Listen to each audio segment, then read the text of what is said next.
Sup, you beautiful bastards. Welcome back to the Philip DeFranco Show. Buckle up. Make sure you hit that like button to let me know you like these big shows, and let's just jump into it.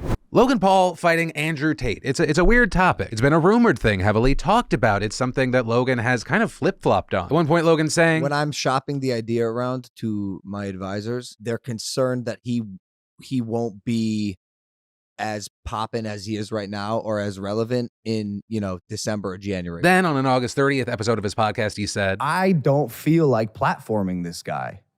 I don't feel like giving him the blessing of being my dance partner in the ring, especially after the social media platforms have made it very clear how they feel about this guy, right? At that time, also speaking about other creators, including one of his partners, KSI. You want to re-platform this guy? Anyone? You want to have him on your shows? You want to give him another opportunity to speak and spread his agenda? But now it appears Logan Paul has flip-flopped, with places like Dexerto noting on an October 31st episode of Sean O'Malley's podcast, Logan Paul said, why don't we do something that both of us have never done? Clean record, 0-0. Let us step into the octagon, brother.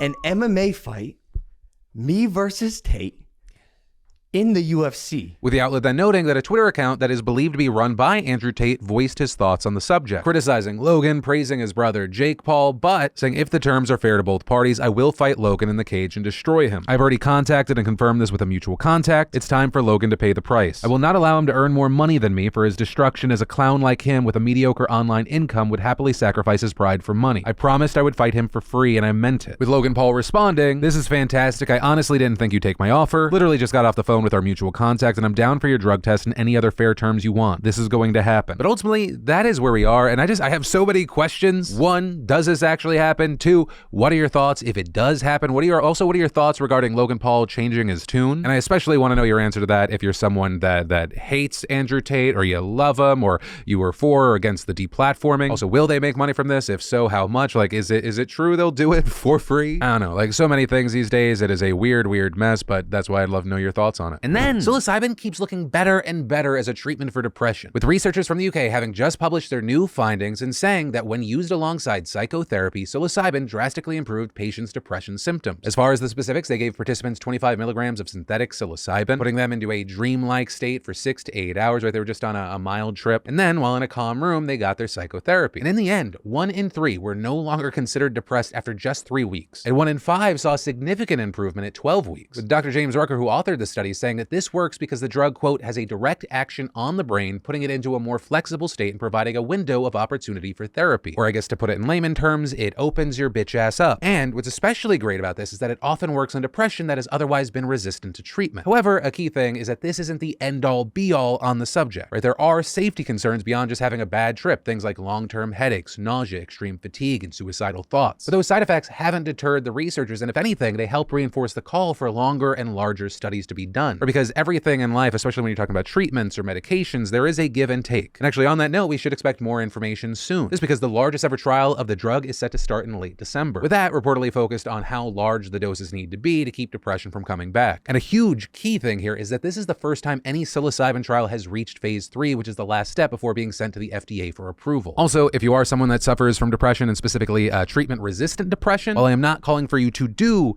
anything, I would recommend you check out the studies around psilocybin as well as ketamine, because there are places where you can legally do it under medical supervision. There's also like therapy involved in some of them, but I also want to stop at recommending you actually do anything, because I feel like that's such a fucking personal choice. And I don't know, I saw this ad on TikTok, I want to say several months ago, that put a bad taste in my mouth. It was actually advertising ketamine, and its slogan, I shit you not, was go from a saddie to a baddie. And I was like, how is that fucking responsible advertising in any way? But anyway, the war on the sads continue. And then Bo Burnham is absolutely right. And that's not a new take from me. I've been a fan of Bo Burnham since before he got weirded out by Katy Perry at YouTube Live. But once again, in the past 24 hours, more and more people have been like, yeah, no, what Bo said is right. And that's because there's this old clip that's as relevant as ever of Bo Burnham talking about social media and these companies. It has to get more of you. That could be the ceiling for a place like this. YouTube, the ceiling could be 3 hours of engagement. No matter how nice it's trying to be, it is all that they're trying to get more engagement from you.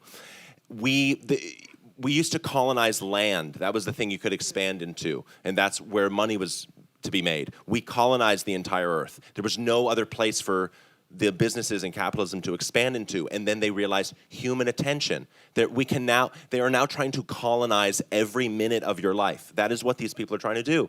Every single free moment you have is a moment you could be looking at your phone. You know, it's true. I mean, for over a decade, people have called this the attention economy, right? More and more people realizing they're the product of these companies, that they can have a message of some sort, but at the end of the day, it's to help investors or themselves. And it reminds me of that quote of what starts out as a mass movement ends up a racket, a cult, or a corporation. It's incredibly rare, if not impossible, to have a completely pure thing at a mass scale. You know, when it comes to social media, we do view it as this tool, but also I think it's important to understand that we're still in the middle of an experiment. What happens when everyone can see and say all things at any given time? Which also, in other news regarding the experiment, the newest chapter of Elon Musk's Twitter takeover, we're already seeing it play out. We're seeing things like big headlines involving Representative Alexandria Ocasio-Cortez. Right? Unsurprisingly, AOC has been critical of Musk and his Twitter ideas, specifically taking a jab at his $8 verification subscription, saying, "Laughing my ass off at a billionaire earnestly trying to sell people on the idea that free speech is actually an $8 a month subscription plan." To which Elon replied, "Your feedback is appreciated, now pay $8. With Elon then trying to call out AOC for selling $58 sweatshirts, though she shot back saying, "Proud of this and always will be. My workers are union, make a living wage, have full health care, and aren't subjected to racist treatment in their workplaces. Items are made in USA. Team AOC honors and respects working people. You should try it sometime instead of union busting." Well, of course, you saw a lot of people sounding off. There were people against her, people in her corner. Not too long after this whole thing, AOC said that her mentions and notifications were, quote, conveniently not working, and she was informed via text that she got under a certain billionaire's skin. With this issue seemingly continuing into the morning with her tweeting, "Yo, Elon Musk, while I have your attention, why should people pay $8 just for their app to get bricked when they say something you don't like? This is what my app has looked like ever since my tweet upset you yesterday. What's good doesn't seem very free speechy to me." Right, so we'll see what happens there. That's the bulk of the story. But where I actually want to end this one is that the more that I've thought about it, the more that I think Elon Musk's $8 subscription thing, it might actually work. But not because it's necessarily a good idea. Like,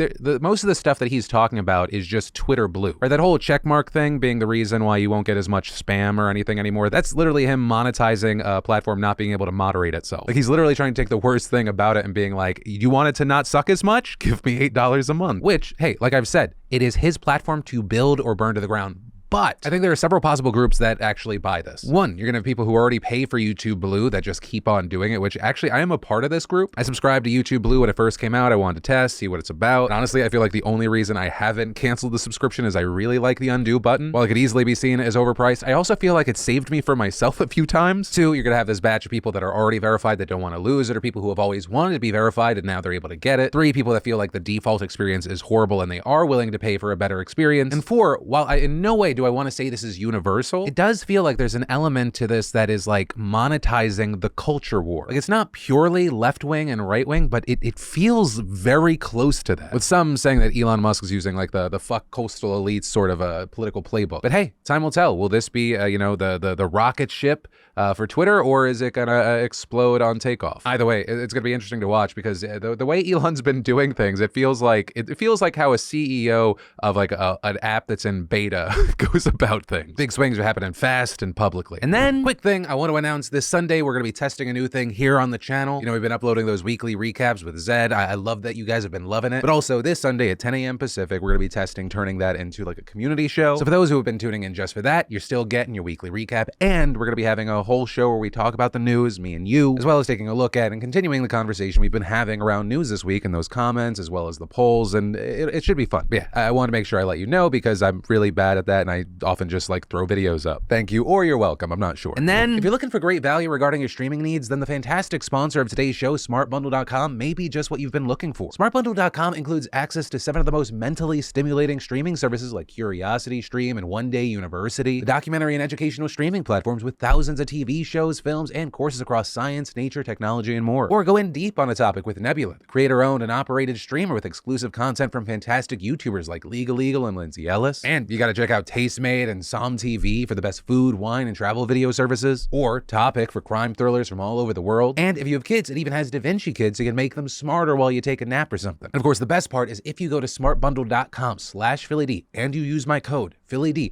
you get 40% off your subscription price, which makes it only $42 for for an entire year for 7 services. Like, I genuinely don't think there's a better streaming deal out there. So get it for yourself or do some early holiday shopping because my code also works for gift cards as well. And then, Ukraine has faced its most intense bombing campaign since the start of the war in the last month, with Russia targeting civilian infrastructure across the entire country, not just the Donbass, leaving 80% of Kyiv's residents without running water as of Halloween after missiles hit several hydroelectric dams and plants, according to the mayor. With President Zelensky also saying last week that about 4 million people were subjected to electricity rationing. But the key thing is, I realize both as someone that consumes the news like you do and someone that has my show that it's really hard to understand what's happening on the ground in Ukraine just from the media reports and statistics. Which is why for today's show, we decided to reach out to Vitaly Denega, the founder of the Ukrainian Witness Project. Their goal is to document life in Ukraine and capture the reality of war for a global audience. So a key thing I want to mention is that this interview took place last week, just before this latest round of missile strikes, so I just want you to keep that in mind. And if anything, it kind of highlights how drastically things can change. But as far as Vitaly, he arrived in Kyiv on February 22nd, just 2 days before Russia launched a full-scale invasion of the country, which he said didn't surprise him, saying he actually got word from a Ukrainian official that war was imminent, so he came to do his part and help his mother exit the country. And understand, this was at a time where most people were running in the opposite direction, with as many as half the city's residents fleeing within a couple of weeks. With Vitaly explaining by doing that, it resulted in just this dense community of only those most committed to the country's defense. It was pretty strange time, but the feeling was fantastic. I mean, like, you went to the street and every person you've seen, it was like you really feel like that you love this guy or like you love this woman, because like the people who stayed in Kyiv were people who decided that this is my city, I'm not going anywhere. Like, I will go and fight if like it's needed, if they will come to my street, whatever. And the feeling was fantastic. I mean, like, it was the best atmosphere in the city, like, in all my life. But also understand, it's not like it was all fun. You had constant shelling and explosions, food and fuel shortages, doctors living in hospitals. And for Vitaly, the violence touched him personally. A lot of my friends went to fight to armed forces. Some of them, unfortunately, died. But at least in Kyiv, he says that the worst of the war passed earlier in the spring and things weren't as bad now. In fact, one of the most surprising things that he told me was just how little daily existence in the capital had changed. You see, there are like many cars driving around, like people crossing the street, like restaurants working. I don't see, like, we cannot see from this perspective any restaurant, but believe me, most of them are working. So basically, life looks pretty the same, actually. If we're talking about, for example, food, like the food is, I mean, like, you can buy, like, it's not a problem. You can buy any food. You can go to restaurant. The same is with like medical services. It's not a problem if you have like any disease in Kyiv to have an operation, surgery, whatever. But right now it looks, in many ways, it feels the same, but still there are more like military guys on the streets. Though, of course, any sense of normalcy is often interrupted by the wail of air raid sirens, especially when there's heavy shelling nearby, prompting some people to hide in bomb shelters, basements, and metro stations. Though, Vitaly said even in those moments, most people just don't take it that seriously. Like in 90% of the cases like that, people just don't do anything. Because like the chance that you will be hit by some missile or drone in Kyiv is not much bigger than you would die in a car accident. So it's not like, I mean, like, even when they were like a few weeks ago, like massively shelling Kyiv with drones and missiles, I mean, like, there were like maybe, I don't remember the number, but it was like something like 50 people killed in one day. I mean, like in some suburbs of Chicago, like at one weekend can die like 100 people. I mean, like, we have the same mortality in some of much better developed countries than Ukraine in one day. Which, I just gotta say, 2 things. One, as an American, just hearing somebody who's actively trying not to be killed by Russian artillery comparing their situation to Chicago and being like, it could be worse, very interesting. But also, secondly, it kind of made me realize like how much we acclimate and normalize what we're going through. Right? It's by no means a one-to-one comparison, but it's kind of interesting to see how like Americans have just accepted that thousands of COVID deaths every week is normal, and that is not some weird rarity. You have people that are literally under fire from Russia, like the regular missile strikes are a part of their day, and they're like, still, I gotta work though. Right? Even extremes become just part of life. But also, I want to be careful while mentioning that and really note, I'm not trying to downplay the effect of the war or compare the two as even remotely equal. With Vitaly explaining that many people are still just, they're mentally exhausted. They're trying to feed and protect their families in an absolutely horrible situation. And that's without mentioning the psychological toll that's going to be left on the population long after the fighting stops. So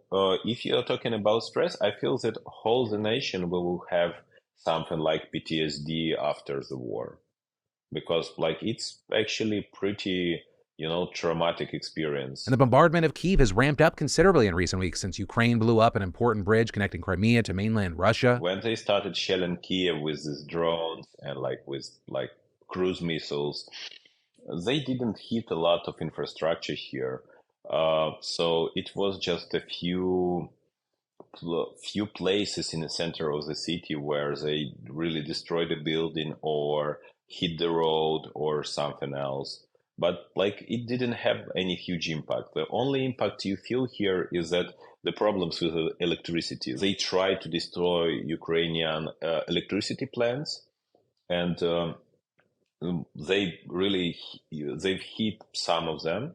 So right now we don't have electricity for a few hours in a day. Yeah, Vitaly said the feeling among most of the people is one of excitement because unlike early on in the war when they feared that a Russian siege of the capital might cut off food supplies, now they find themselves reinvigorated by Ukraine's breakthrough counteroffensives, and he believes that even if Russia used nuclear weapons, people would keep on fighting, which is also why he says any efforts to reopen diplomatic negotiations for some kind of settlement or a ceasefire, they appear futile at this point. I think that people are very far from even thinking about any kind of compromise.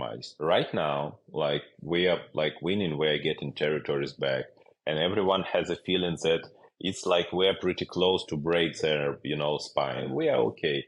We are prepared for the winter. I mean, we understand that there is a good chance that they will destroy enough, different plants who produce warm water to, to heat the houses.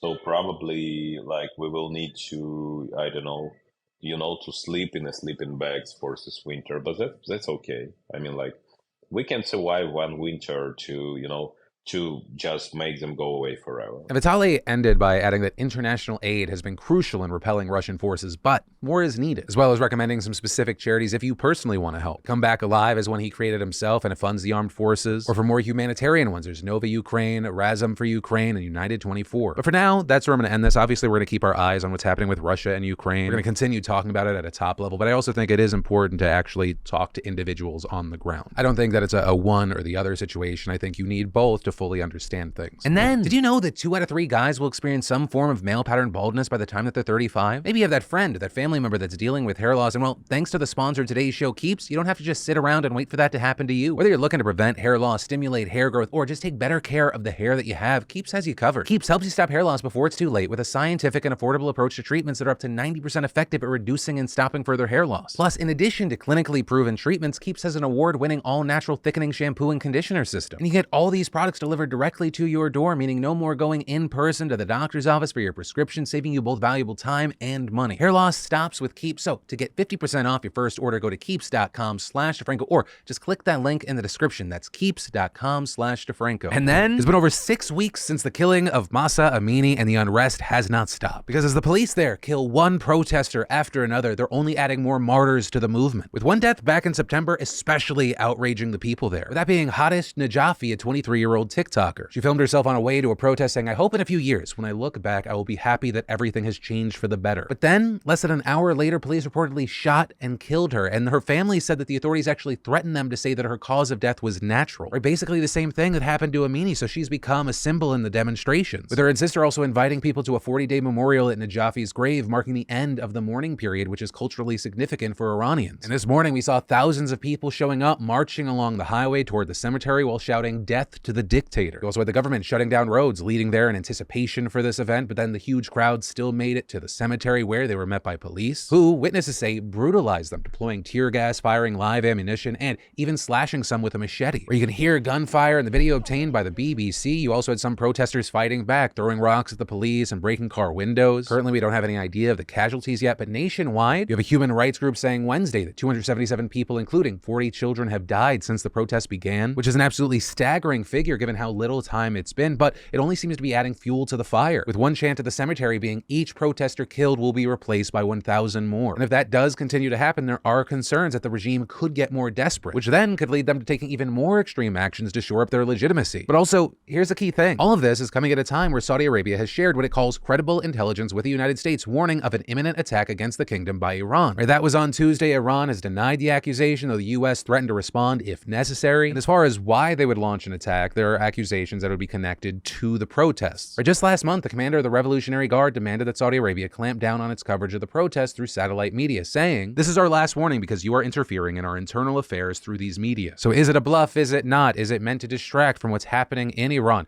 What is going to happen with the protests in Iran? A lot of questions, and unfortunately, we have to wait to see what is going to happen next. And then, the man accused of attacking Paul Pelosi and trying to kidnap Nancy Pelosi reportedly was in the U.S. illegally, with Homeland Security officials confirming that the man is a Canadian national and that ICE has lodged a detainer on it. With that being a notice that the agency intends to take custody of an individual who could be deported and request to be notified before that person is released. Though that detainer likely won't impact the case against him because deportations are civil proceedings that happen after criminal cases are resolved. Right, so as far as what else we know, federal records indicate the suspect came to the U.S. legally via Mexico in March of 2008. For Canadians who travel to America for business or pleasure are usually able to stay in the country for 6 months without a visa. DHS saying the man was admitted to the country as a temporary visitor traveling for pleasure. Though, notably here, before the confirmation from DHS, there was also mixed reporting on how long this guy had been in the States. You had a U.S. official telling the Associated Press that he had legally entered in 2000 but stayed way after his visa expired. You had the New York Times reporting that he was registered to vote in San Francisco County from 2002 to 2009 and even voted once in 2002. Now, all of that could technically mean that he had various different visas at different times, but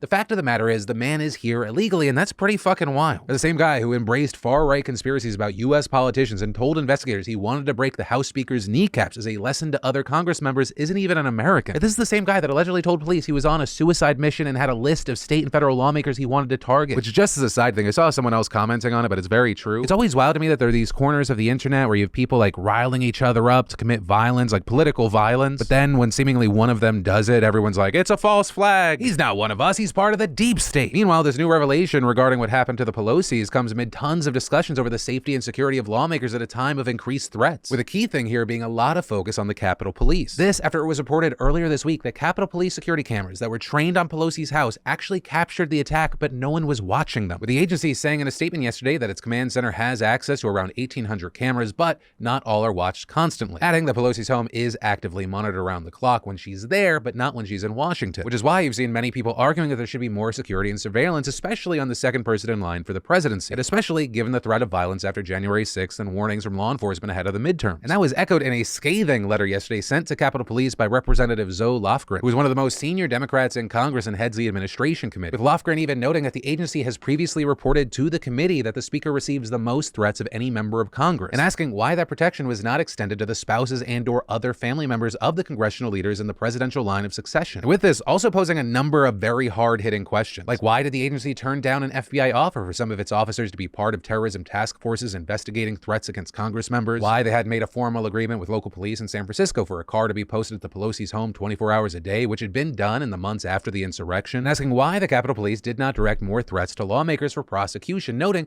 that Congress members received at least 9,625 threats in 2021, but only 217 were referred. But that is where we are, and we'll have to wait to see where we're going. And then, the Parkland shooter just got 34 consecutive life sentences without parole, with the judge dishing out one for each of the 17 people that he murdered and the other 17 that he injured. But with this, many parents, siblings, and children of the victims are disappointed by the outcome because they wanted a death sentence. Some even urging Florida lawmakers to get rid of the rule requiring a unanimous jury decision for capital punishment, something actually that Governor DeSantis has signaled he might support. And y'all, I mean, I don't know if you saw this, the families and survivors this week, they were just pouring out their grief and their rage in the courtroom, actually getting to directly confront the gunman. And if you watch these clips, you don't just get a glimpse of their pain. It's so raw, you can feel it. I could sit here and complain, as he has, that I've had a hard life. I was bullied in school. I've lost 15 family members and loved ones since I turned 9 to sickness, suicide, accident, and now murder. Not once have I ever turned to hurting others as a solution to make me feel better, because I'm not a coward and I'm not weak. I wish no peace for you. I wish nothing but pain. And I hope that every breath you take, you remember that that's a breath you stole. You don't know me, but you tried to kill me. You are a revolting entity. I am broken. I am broken, and I am broken. My brother Chris, on February 14th, died a hero. You, however, you will die as nothing because you are nothing. I wish nothing for you today. After today, I don't care what happens to you. You'll be sent to jail. You'll begin your punishment. You'll be a number. And for me, you will cease to exist. Parkland murder, I hope your maker sends you directly to hell to burn for the rest of your eternity. You also saw some of them blasting the gunman's defense for presenting him as mentally ill after his mother drank while she was pregnant, with one juror citing that as the reason they voted against capital punishment. But with all of that, there appears to be no more with this case, and this killer, this monster, will now live in a box for the rest of his life. And personally, I will say it does break my heart that some of these families and these victims, they're not going to get closure because they felt that capital punishment was the way for them to get it. But also what breaks my heart more is even if that did happen, it doesn't remove the pain. And personally, stories like this, they make me wish that I was a religious man, that I believed that there was an eternity of suffering waiting this monster. But more than that, I wish for peace and a good life for those survivors and those families. Even with justice or a sense of it, I can realize that there's no replacing the joy and the life and the experiences you will no longer be able to have because of this fucking monster. But I do hope you find peace because he is not deserving of taking that away from you as well. And that is where that story and today's show ends. Thank you for watching, especially if you're part of the conversation down below, which, reminder, the next time I'm going to see you is on Sunday with that brand new community show. You better go watch it. I've been filming while I'm sick this week. But as always, my name's Philip DeFranco. You've just been filled in. I love yo faces, and I'll see you Sunday.